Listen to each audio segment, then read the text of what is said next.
అయితే మీరు ఇప్పటి వరకు దేవుణ్ణి చూడలేదన్నమాట. వెంకట్రావు గడ్డపార తీసుకొచ్చి 6 అడుగుల గోతి తవ్వి అందులో శివాయిని పాతిపెట్టు. ఆ తర్వాత మట్టి పోసి 10 నిమిషాల తర్వాత మట్టి తీసేయి. అన్నగారు నమస్కారం. ఏంటి దేవుని చూడకుండా వెళ్తావా? దేవుని చూడడానికి మీరు చచ్చిపో అంటున్నారు అన్నట్టుంది. ఇక్కడ కూడా క్లారిటీ మిస్ అయింది. థ్యాంక్ యూ బ్రో, మళ్ళీ కలుద్దాం. Thank you.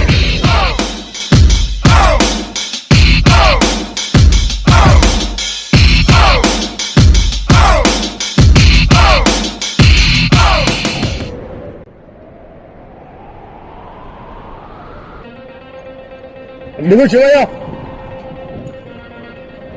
ఏంది దేవుని గురించి అడగడానికి వచ్చావా వీడికి?